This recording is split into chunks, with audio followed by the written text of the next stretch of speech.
Friends, welcome back to my channel. कसे आहात तुम्ही सगळे? आय होप स्वामींच्या कृपेने तुम्ही सगळे खूप छान असाल.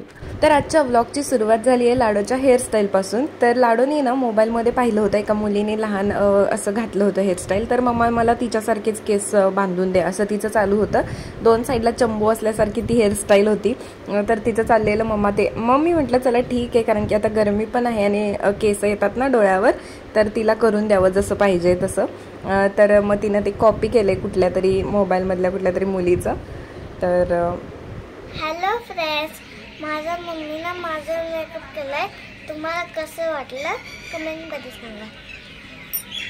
Bye bye. हे सुद्धा तिला बोलायचं होतं, मम्मा तू तुझ्या व्लॉगमध्ये टाक, मी बोलते ते असं म्हटली होती, म्हणून मी ते टाकले. आणि आता मी मस्त इथे कॉफी पिऊन घेणार आणि कामाला चालू करणार. चला तुम्हाला दाखवते. तर हे जे किचन आहे ना, ह्याच्यामध्ये दोन वुडन कपाटसारखं दिलेलं आहे त्यांनी. तर त्याच्यावरती इतका थर साठलाय तेलाचा की बासच. काल किचनचा एक कॉर्नर क्लीन केलाय, आज दुसरा कॉर्नर करायचा आहे. तर काय झालंय की हे किचन थोडे दिवस बंद पण होतं आणि ज्यांनी यूज केलं होतं ते यूज करून तसंच अचानक त्यांना पोस्टिंग आलं त्यांचं, सो ते निघून गेले. तर ते काही क्लीन वगैरे करत बसले नाहीत, सो त्यांनी यूज पण केलं आणि त्यानंतर बरेच दिवस बंद पण होतं. तर त्यामुळे त्याची अशी अवस्था झाली आहे. आणि रेग्युलर जे आपलं यूजमध्ये किचन जर असेल ना, तर त्याला एवढं कष्ट घेण्याची काही गरज नसते. पण आता ह्याची जरा अवस्था अशी झाली आहे, त्यामुळे मला त्याला एक्स्ट्रा एफर्ट्स घ्यायलाच पाहिजेत. आणि त्यामुळं मी एका दिवसामध्ये हे नाही करू शकत, म्हणून मी ह्याला असं डिवाईड केलं आहे. तर जसं काल मी रॅक जे होतं ते क्लीन करून घेतलं, तुम्ही व्लॉगमध्ये पाहिलंच असेल.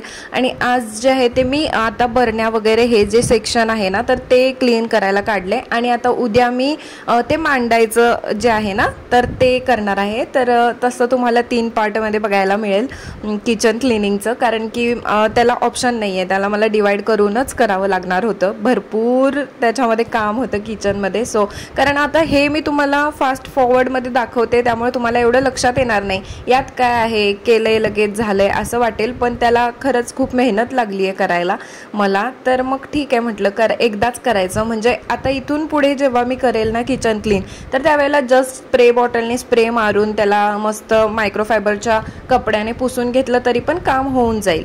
त्यामुळे आता थोडीशी मेहनत घ्यावीच लागणार. सो म्हणून मी हे 3 व्लॉग्समध्ये डिवाईड करणार आहे किचनचं काम. तर इथे मी भरण्या सगळ्या ज्या आहेत त्या रिकाम्या करून घेतल्या. त्यातलं थोडं सामान होतं, सगळ्या भरलेल्या नव्हत्या, अर्ध्या झाल्या होत्या. तर त्या सगळ्या खाली केल्या आणि आता त्याला घासून स्वच्छ करते. आणि ऊन आहे, 10:30-11चा टायमिंग आहे हा, आणि भरपूर ऊन आहे. जयपूरमध्ये इथे गरमी खूप असते. सो कडक ऊन पडले. अर्ध्या तासामध्ये माझी ही सगळी जी बरणी आहे तर ते वाळून जाईल. तर बघा तुम्हाला दिसत असेल इथे की सकाळच्याच टायमिंगमध्ये किती ऊन आहे इथं. आणि आता मला 2 चेअरवरती मी ते वाळत घालणार आहे, कारण प्रॉब्लेम असा आहे की मी ते फरशीवरती खाली स्लॅबवरती नाही घालू शकत. कबूतर खूप आहेत इथे, तर त्यांचे ते पंख वगैरे पडलेले असतात. कितीही तुम्ही क्लीन केलं, धुवून जरी काढलं ना स्लॅब, तरी पण माझी इच्छा होत नाही त्याच्यावरती काही वाळत घालायला किंवा असं. तर म्हणून मी ते चेअरवरती ठेवून दिले आणि बास्केटमध्ये त्या हे ठेवले, काय म्हणतात त्याला, झाकणं ठेवली आहेत. तर हे बघा तुम्हाला दाखवते मी. तर इथं थोडेसे झालेले होते धुवून आधी, तर ते मी सुकट टाकलेत. त्यानंतर मी पुन्हा एकदा छोट्या बरण्या आणि ते सगळं धुवून घेतलं आणि आता हे सुद्धा मी वाळत टाकते. तर एक फायदा असा आहे सेकंड फ्लोअरवर राहण्याचा, इथे खूप मोठी गॅलरी मिळते. फक्त क्लीन करावी लागते एवढेच, पण खूप मोठी गॅलरी आहे. संध्याकाळच्या वेळेला वगैरे चहा पीत बसायला खूप छान वाटतं. आणि सनसेटचा व्ह्यू एक दिवस मी तुम्हाला दाखवेन माझ्या गॅलरीमधून. खूप सुंदर सनसेटचा व्ह्यू दिसतो. तर सध्या तर हाच बघून घ्या, उन्हाळ्यातला कडक असा लुक तुम्ही आत्ता पाहून घ्या माझ्या गॅलरीचा. तर झालं आहे माझं इथे वाळत घालून सगळं.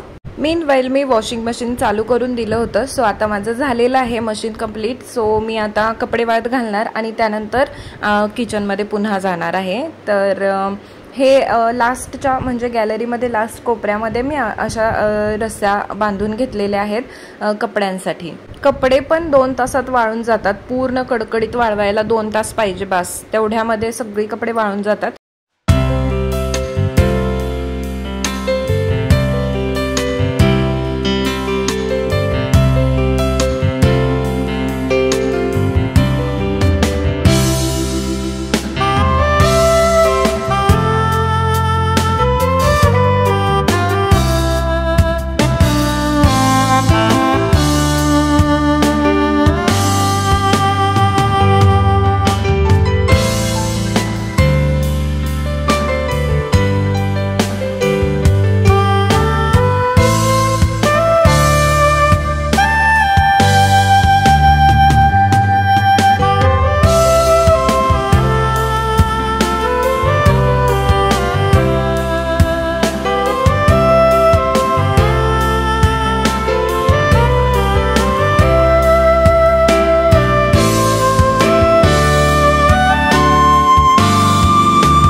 ॲट द घासणी कशी अवस्था झाली आहे तुम्ही फक्त बघा. काळी काळी काळी कुट्ट झाली आहे आणि अशा 2 झाल्या आहेत आणि एक ब्रश.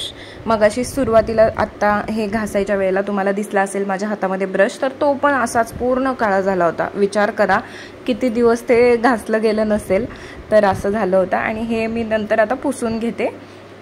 आणि मग कसं असतं, आपण जर परफेक्शनच्या पाठीमागे लागलो ना तर लई अवघड होतं. आणि माझं तर तेच होतं. मी नुसता हे नाही आहे माझ्याकडे, ते नाही आहे असं करून थांबत राहते. आता माझ्याकडे विम लिक्विड नव्हतं, तर मला असं वाटत होतं अरे विम लिक्विड आणायला पाहिजे, त्यानंतर होईल. पण म्हटलं चला अजिबात वेट करत बसायलाच नको, आता जे आहे जसं आहे त्याच्यामध्येच. कारण की मग मी थोडंसं हे पण घेतलं होतं, काय म्हणतात त्याला, सर्फ एक्सेल पावडर. त्याच्याने जे आहे ते क्लीन केलं. कारण की विम लिक्विड आणायला वगैरे सूरज जाते वेळेस मला जेवढं आणून दिलं होतं ते सगळं संपलं होतं. आणि आता मला जायला वेळच मिळाला नाही. आम्ही खूप गडबडीमध्ये शिफ्टिंग केलं होतं, तुम्ही तर पाहिलंच असेल.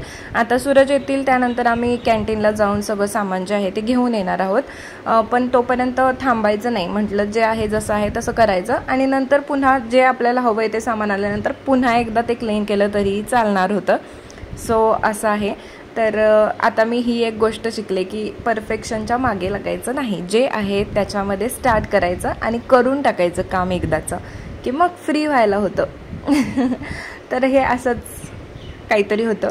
आणि बघा आता सगळं माझं हे क्लीन करून झालं आहे. मस्तपैकी मी आता ताक पिणार आहे पुदिना टाकून. माझ्या गॅलरीमध्येच एका कुंडीमध्ये मी पुदिन्याचं झाड लावलं आहे एकच, तर ते इतकं छान उमललं आहे बघा. आणि ते टाकून आता मी मस्तपैकी ताक बनवणार, ताक पिणार. आणि मग जे आहे ते पुढचं काम बघूया काय काय करायचं. तर आजचा व्लॉग मी इथेच संपवते. आय होप तुम्हाला माझा आजचा व्हिडिओ आवडला असेल तर व्हिडिओला लाईक करा. चॅनेलला सबस्क्राईब केलं नसेल तर प्लीज सबस्क्राईब करा. आणि काही कमेंट्स असतील तुमच्या तर त्या पण सांगा. आणि काही चुकत असेल तर तेही सांगा, छान वाटलं तर तेही सांगा. आणि उन्हाळ्याच्या दिवसांमध्ये पाणी थोडंसं वरतून स्प्रे केलं ना, असं आपल्यालाच त्या झाडांना पाहून थंड वाटतं. तेच मी इथं करते. आणि भेटूया आपण आता पुढच्या व्लॉगमध्ये, म्हणजे किचन क्लिनिंग पार्ट 3 म्हणता येईल त्याला. ऑर्गनायझिंग असेल त्याच्यामध्ये, तर ते बघूया आपण पुढच्या व्लॉगमध्ये. आणि तोपर्यंत स्वतःची काळजी घ्या. आणि व्हिडिओ शेवटपर्यंत पाहण्यासाठी खूप खूप थँक्यू. भेटूया आपण पुढच्या व्लॉगमध्ये. तोपर्यंत बाय बाय.